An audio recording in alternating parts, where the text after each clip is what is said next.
ಸೂರಜ್ ರೇವಣ್ಣ ತುಂಬ ದಿನಗಳಾದ ಮೇಲೆ ಬಹಿರಂಗವಾಗಿ ಮಾತಾಡೋಕ್ಕೆ ಶುರು ಮಾಡಿದ್ದಾರೆ. ನಿನ್ನೆ ಮೊನ್ನೆ ಪೆನ್ ಡ್ರೈವ್ ಹಂಚಿಬಿಟ್ಟು ನಾನೇನು MLC ಆಗಿಲ್ಲ, ಶ್ರೇಯಸ್ ಪಟೇಲ್ ಅವ್ರನ್ನ ಕುರಿತಾಗಿ ಮಾತಾಡ್ತಿರೋ ಮಾತು. ಈಗಿನ MP ಬಗ್ಗೆ ಮಾತಾಡ್ತಾ ಇದ್ದಾರೆ ಅವರು. ಶ್ರೇಯಸ್ ಪಟೇಲ್ ನಿನ್ನೆ ಮೊನ್ನೆ ಯಾವುದೋ 4 ಪೆನ್ ಡ್ರೈವ್ಗಳನ್ನು ಹಂಚಿಬಿಟ್ಟು ನಾನು MLC ಆಗಿಲ್ಲಪ್ಪ, ನಿಮ್ಮ ತಾತನ ಥರ ನಾನು ಕುತಂತ್ರ ಕೂಡ ಮಾಡಲಿಲ್ಲ ಅಂತ ಸಂಸದ ಶ್ರೇಯಸ್ ಪಟೇಲ್ ವಿರುದ್ಧವಾಗಿ ಸೂರಜ್ ರೇವಣ್ಣ ಗುಡುಗಿರೋದಿಲ್ಲಿ. ಚನ್ನರಾಯಪಟ್ಟಣದಲ್ಲಿ ಸೂರಜ್ ರೇವಣ್ಣ ಗುಡುಗಿದ್ದಾರೆ.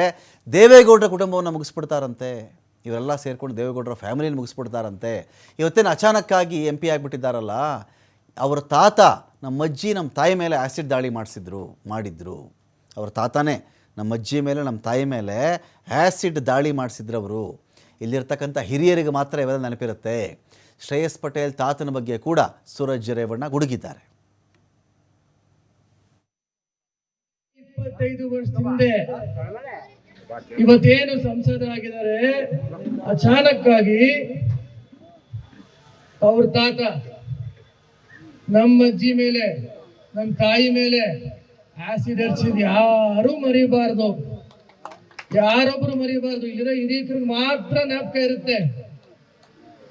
ಅವ್ರು ಇದೇ ರೀತಿ ಕುತಂತ್ರ ಮಾಡಿ, ಇದೇ ರೀತಿ ಒಳಸಂಚು ಮಾಡಿ ನಮ್ಮ ತಾತ ಅವರ ತಮ್ಮನ ಮಕ್ಕಳ ಕೈಲಿ ನಮ್ಮ ಅಜ್ಜಿ ಮೇಲೆ ನಮ್ಮ ತಾಯಿ ಮೇಲೆ ಇಬ್ಬರಿಗೂ ನಮ್ಮ ಮನೆದೇವರು ಅರ್ಧಳ್ಳಿ ಶಿವನ ಸನ್ನಿಧಾನದಲ್ಲಿ ಅಂತ ಪವಿತ್ರವಾದ ಸ್ಥಳದಲ್ಲಿ ಆಸಿಡ್ ಹಚ್ಚಿಸಿದ್ರು.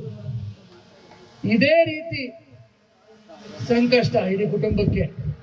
ಅವತ್ತು ಕೂಡ ಇದೇ ಕಾಂಗ್ರೆಸ್ ಸರ್ಕಾರ, ಕಾಂಗ್ರೆಸ್ ಸರ್ಕಾರ ಒಂದೇ ಒಂದು ಉದ್ದೇಶ, ಇವತ್ತು 135 ಸೀಟು, ಅವತ್ತು ಕೂಡ 130 ಸೀಟು. ದೇವೇಗೌಡರ ಕುಟುಂಬ ಮುಗಿಸ್ಬೇಕು, ರೇವಣ್ಣವ್ರ ಕುಟುಂಬ ಮುಗಿಸ್ಬೇಕು, ದೇವೇಗೌಡರ ಕುಟುಂಬನೇ ಮುಗಿಸ್ಬೇಕು. ಆದ್ರೆ ಏನಾಯ್ತು ಸ್ವಾಮಿ, ಇದೇ 25 ವರ್ಷದಿಂದ